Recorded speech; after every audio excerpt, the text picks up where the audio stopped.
నమస్తే, welcome to our channel. నేను Priyanka Rao. India today ఒక సర్వే ఇచ్చింది. ఈ నివేదిక చూసిన తర్వాత ప్రతి ఒక్కరికి ఒక సందేహం ఏర్పడుతుంది. అంటే నరేంద్ర మోడీ గారు సౌత్ ఇండియా పాలిటిక్స్ ని ఈక్వేషన్ ని చేంజ్ చేయబోతున్నారా? అంటే ఒకవేళ చేంజ్ చేస్తే ఎలా చేంజ్ చేయబోతున్నారు? దీని వెనుకున్న రహస్యం ఏంటి? దీని వల్ల వచ్చే లాభాలు ఏంటి అనే ప్రశ్నలు ఉత్పన్నమవుతున్నాయి. మరి దీని గురించి ఈరోజు తెలుసుకునే ప్రయత్నం చేద్దాం. మనతో మాట్లాడడానికి సీనియర్ జర్నలిస్ట్ సిఎస్ రావు గారు ఉన్నారు. ఆయన అడిగి తెలుసుకుందాం. నమస్కారం సార్. నమస్తే సార్, ఏదైతే ఇండియా టుడే సర్వే ఉందో, ఈ సర్వేని చూసిన తర్వాత అందరూ కూడా నరేంద్ర మోడీ గారు సౌత్ ఇండియా పొలిటికల్ ఈక్వేషన్ ని మార్చే ఛాన్సెస్ ఉన్నాయి అనేసి అంటున్నారు. ఒకవేళ మారిస్తే ఎలా మారుస్తారు? అసలు దీనివల్ల వచ్చే లాభం ఏంటి? సో జనరల్గా ఇండియా టుడే వాళ్ళు మూడ్ ఆఫ్ ది నేషన్ అని చెప్పేసి అప్పుడప్పుడు కొన్ని సర్వేలు చేస్తూ ఉంటారు. వాళ్ళు సర్వే రిలీజ్ చేస్తుంటారు. తాజాగా ఒక సర్వే రిలీజ్ చేశారు. ఆ సర్వే ప్రకారం ఇప్పుడున్నటువంటి ఎన్డీఏ ఇప్పటికిప్పుడు ఎలక్షన్స్ పెడితే మళ్ళా అధికారంలోకి వచ్చే అవకాశం ఉంది అని చెప్పి ఇచ్చారు. దాంతోపాటు ఇప్పుడు ఉన్నటువంటి ఎంపీల కంటే కూడా ఒక 30 నుంచి 35 స్థానాలు ఎక్కువ వచ్చే అవకాశం ఉంది కనుక కూడా ఇచ్చారు. దాంట్లో బీజేపీకి ఎక్కువ వస్తాయి, అలాగే ఎన్డీఏ భాగస్వాములకు కూడా ఎక్కువ వస్తాయి అని చెప్పి ఇచ్చారు.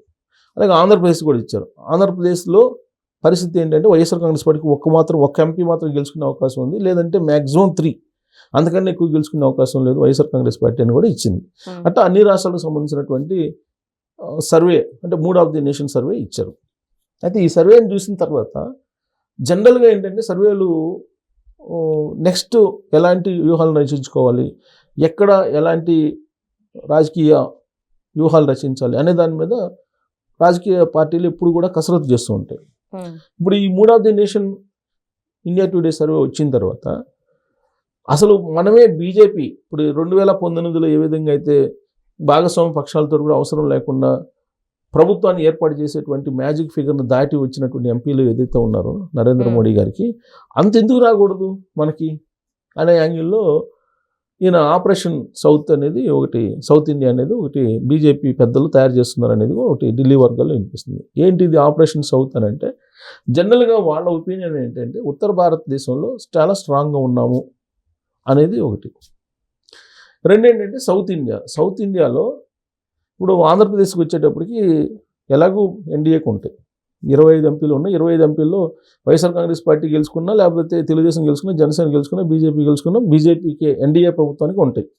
అదేంటి అనుకోవచ్చు. మరి వైఎస్ఆర్ కాంగ్రెస్ పార్టీ వాళ్ళు మొదటి నుంచి బీజేపీకి సపోర్ట్ చేస్తున్నారు, ఎన్డీఏకి సపోర్ట్ చేస్తున్నారు కదా. ఇప్పుడు 2019 నుంచి 2024 వరకు బీజేపీకి ఎన్డీఏకి సపోర్ట్ చేశారు అన్ని బిల్లులకి.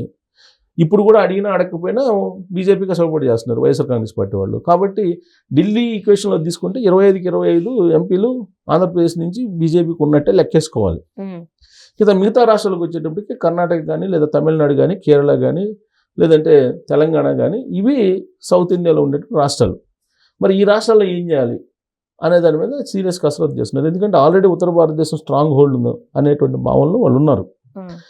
సో సౌత్ ఇండియాలో ఏం చేయాలి అనే దాని మీద, సో ఆంధ్రప్రదేశ్ కాకుండా మిగతా రాష్ట్రాల్లో, ఆంధ్రప్రదేశ్లో ఎలాగూ ఉన్నాయి వాళ్ళకు, సో మిగతా రాష్ట్రాల్లో ఏం చేయాలనే దాని మీద చేస్తున్నారు. అయితే దీంట్లో నేరుగా ఎంటర్ అయితే నరేంద్ర మోడీ గారు, అమిత్ షా గారు నేరుగా ఎంటర్ అయ్యారు అనుకోండి, నేరుగా ఎంటర్ అయితే ఉత్తర భారతదేశానికి సంబంధించినటువంటి నేతల పెత్తనం ఉంది అనేది సౌత్ ఇండియాలో బాగా వినిపిస్తూ ఉంటుంది మొదటి నుంచి కూడా. సౌత్ నార్త్ వార్ అనేది మీకు ఢిల్లీలో మనకి బాగా క్లియర్గా కనిపిస్తూ ఉంటుంది. ఈవెన్ సౌత్ ఇండియా వాళ్ళకి అక్కడ రెంటెడ్ హౌసెస్ కూడా ఇవ్వరు కొన్ని ప్రాంతాల్లో. ఢిల్లీలో నేను ఉన్నాను కాబట్టి నాకు తెలుసు, నేను అదే చెప్తున్నా. అక్కడ సౌత్ ఇండియా వాళ్ళు అంటే చాలా చులకనగా చూస్తుంటారు. దానికి తగ్గట్టు ఇప్పుడు నియోజకవర్గాల పునర్విభజన అనేది రాబోతుంది. ఇది వచ్చినప్పుడు ఏమవుతుంది, ఉత్తర భారతదేశానికి ఏమో ఎక్కువ సీట్లు వస్తాయి పునర్విభజనలో, దక్షిణ భారతదేశానికి ఏమో తక్కువ వస్తాయి. ఎందుకు వస్తాయి అంటే జనాభా ప్రాతిపదికన పునర్విభజన చేస్తారు కాబట్టి. అప్పుడు కేంద్ర ప్రభుత్వం ఇచ్చినటువంటి ఆదేశాల మేరకు ఈ జననాల సంఖ్య తగ్గించాలని చెప్పి ఉద్దేశంతో ఈ పిల్లలు ప్రతి వాళ్ళు 2కి మించి కనొద్దు అని చెప్తే దాన్ని ఇంప్లిమెంట్ చేసినారు ఏది సౌత్ ఇండియాలో ఉండేటువంటి రాష్ట్రాలన్నీ కూడా. అదే ఉత్తర భారతదేశంలో వాళ్ళు ఇంప్లిమెంట్ చేయాల. సో అక్కడ సంతానోత్పత్తి ఎక్కువ పెరిగింది. ఒక్కొక్కరికి ఒక ఇంట్లో 2, 3, 4, 5 ఇప్పుడు కూడా ఉన్నారు. కాబట్టి జనాభా ఎక్కువ ఉంది అక్కడ. సౌత్ ఇండియాలో నియంత్రణ, జనాభా నియంత్రణలో భాగంగా ఇవన్నీ పెట్టారు. ఫ్యామిలీ ప్లానింగ్ ఇవన్నీ కూడా. ఫ్యామిలీ ప్లానింగ్ని పగడ్బందీగా అమలు చేసింది సౌత్ ఇండియా. ఇప్పుడు అందుకని ఇప్పుడు నియోజకవర్గాల పునర్విభజనలో జనాభా ప్రాతిపదిక నియోజకవర్గాలు ఉంటాయి కాబట్టి సౌత్ ఇండియాలో తగ్గిపోతున్నాయి. సో ఇది ఒక ఆపరేషన్. సో ఇది ఇక్కడ ఉన్నటువంటి పార్టీలు పెద్ద ఎత్తున ప్రచారం చేస్తున్నాయి. దక్షిణ భారతదేశం మీద ఉత్తర భారతదేశానికి సంబంధించిన పెద్దలు కుట్ర పడుతున్నారు. ఎప్పటికీ ఉత్తర భారతదేశం వల్లే ఢిల్లీపేట మీద ఉండాలనేటువంటి వ్యూహాలను రచిస్తున్నారు. కాబట్టి ఇప్పుడు జనగణన చేసిన తర్వాత పునర్విభజన జరిగితే అన్యాయం జరుగుతుంది అనేది ఇక్కడ దక్షిణ భారతదేశంలో ఉండేటువంటి బీజేపీ ఎన్డీఏతర పార్టీలు ఆల్రెడీ స్లోగన్ వినిపిస్తున్నాయి. దానికి సంబంధించి చెన్నైలో ఈ మధ్యకాలంలో సమావేశం అయ్యారు. ఈ సమావేశంలో కాంగ్రెస్, బీఆర్ఎస్ పార్టీ అన్ని పాల్గొన్నాయి అక్కడ. సో నెక్స్ట్ మీటింగ్ హైదరాబాద్లో అనుకున్నారు, జరగల. దానికి స్టాలిన్ నాయకత్వం వహించారు అప్పుడు. సో కాబట్టి ఇది ఎలా ఇంప్లిమెంట్ చేయాలి అనే దాని మీద కసరత్తు చేస్తున్నారు ఢిల్లీలో. ఎందుకంటే ఇలాంటి రివోల్ట్ వస్తే మళ్ళీ అసలుకే మోసం వస్తుంది కదా అని చెప్పి. సో కాబట్టి దీన్ని స్మూత్గా రన్ చేయాలంటే ఏం చేయాలి? సౌత్ ఇండియాలో ఒక స్టార్ పొలిటీషియన్ కావాలి, అంతే కదా. సౌత్ ఇండియాలో స్టార్ పొలిటీషియన్ ఎవరున్నారు? చంద్రబాబు నాయుడు గారు. ఎవరైనా చెప్తారు.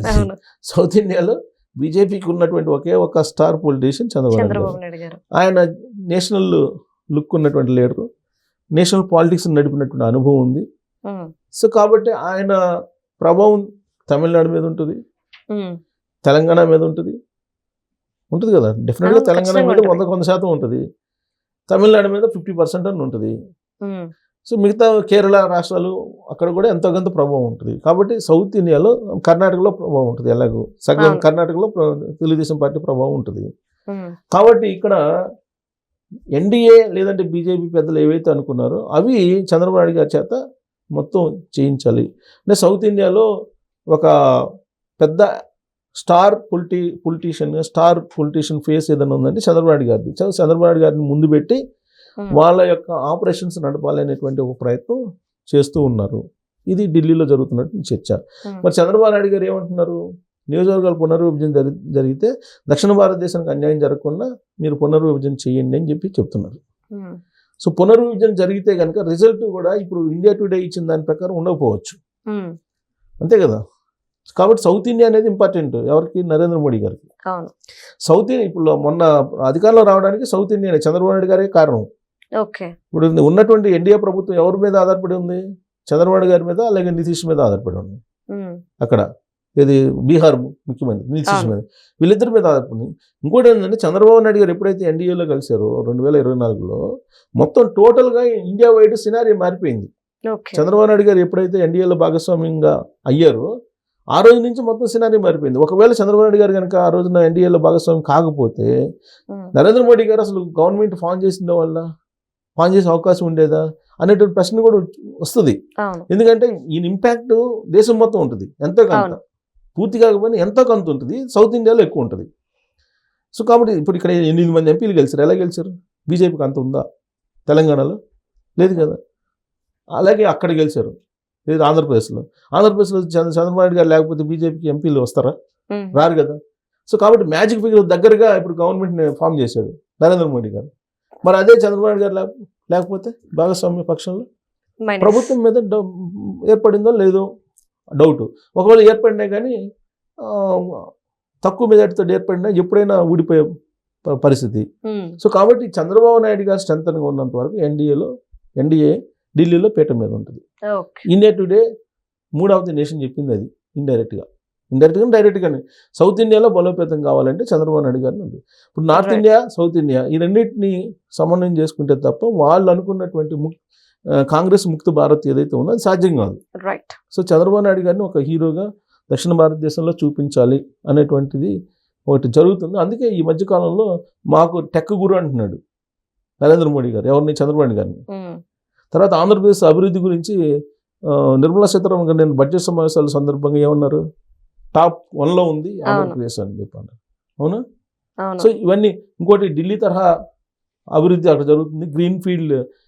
గ్రీన్ రాజధాని ఏర్పడుతుంది, గ్రీన్ఫీల్డ్ రాజధాని ఏర్పడుతుంది, అద్భుతమైన రాజధాని, కొత్త రాజధాని ఏర్పడుతుంది. అక్కడికి అన్ని రకాల సౌకర్యాలు, వెసులుబాట్లు ఉన్నాయి. ఇవన్నీ చెప్తున్నారు. Plus Google AI data centre వచ్చింది. ఎందుకు వచ్చింది? కేంద్ర ప్రభుత్వం అనుమతి లేకుండా ఈ గూగుల్ ఏఐ సెంటర్ రాదు కదా. దానికి కావాల్సినటువంటి నామ్స్ అన్ని మార్చి ఇచ్చారు. తర్వాత మైక్రోసాఫ్ట్ రాబోతుంది త్వరలో. తర్వాత ఇప్పుడు యూనివర్సిటీ రాబోతుంది అమరావతిలో. ఇవన్నీ కూడా కేంద్ర ప్రభుత్వం పూర్తి సహకారం చంద్రబాబు నాయుడు గారికి అందిస్తుంది. కారణం ఏంటి? రాజకీయ పరంగా చంద్రబాబు నాయుడు గారు దక్షిణ భారతదేశంలో ఒక మూల స్తంభంలాగా ఎన్డీఏకు ఉంది. సో అందుకే మరింత ఇంకా ఆయనకి ప్రాధాన్యత ఇవ్వాలనే ఉద్దేశంతో త్వరలో కేంద్ర కేబినెట్ ప్రక్షాళన జరగబోతుంది. దాంట్లో తెలుగుదేశం పార్టీకి ప్రాధాన్యత ఇస్తూ ఇంకొక మంత్రి పదవి కూడా ఇచ్చేటువంటి అవకాశం ఉందని చెప్పి కూడా తెలుస్తుంది. రైట్. సో దాంతోపాటు రాజ్యసభ 4 రాజ్యసభ ఖాళీ అవుతున్నాయి. ఈ రాజ్యసభల్లో కూడా 4 రాజ్యసభల్లో తెలుగుదేశం పార్టీకి 2, బీజేపీకి 1, జనసేనకు 1 అని చెప్పి ఒకటి నడుస్తుంది. బట్ తెలుగుదేశం పార్టీయే 3 తీసుకున్నా ఆశ్చర్యపోవసరం లేదు. ఒకవేళ చంద్రబాబు నాయుడు గారు అడిగితే ఒక 3 మాకు కావాలన్నా అడిగినా ఇచ్చేస్తారు. కాబట్టి చంద్రబాబు నాయుడు గారిని కాదని ఇప్పుడు ఆడ నడిచే పరిస్థితి లేదు. ప్లస్ వాళ్ళు కూడా ఈయన మీద ఆధారపడ్డారు. ఇప్పుడు వాళ్ళు ఏదైతే అనుకుంటున్నారో అదంతా నడవాలంటే చంద్రబాబు నాయుడు గారి మీద డిపెండ్ అవ్వాలి. సో కాబట్టి సౌత్ హీరోగా చంద్రబాబు నాయుడు గారిని ఫోకస్ చేయడానికి రాబోయేటువంటి సమీప భవిష్యత్తులో ఏప్రిల్లో తమిళనాడు ఎలక్షన్స్, కేరళ ఎలక్షన్స్, పశ్చిమ బెంగాల్ ఎలక్షన్లు, అస్సాం ఎలక్షన్స్, పాండిచ్చేరి ఎలక్షన్స్ ఈ 5 రాష్ట్రాలు జరగబోతున్నాయి. ఈ 5 రాష్ట్రాల్లో పశ్చిమ బెంగాల్ తప్ప మిగతా చోట్ల ఈయన ప్రభావం ఉంటుంది. పశ్చిమ బెంగాల్ ఇండైరెక్ట్గా ఉంటుంది, ఇక్కడ డైరెక్ట్గా ఉంటుంది చంద్రబాబు గారి యొక్క ప్రభావం. సో ఈ 5 రాష్ట్రాల ఎలక్షన్లకు సంబంధించి ఈయన్ని క్యాంపెయిన్ పంపించినా కానీ ఆశ్చర్యపోవసరం. Right. Thank you so much sir.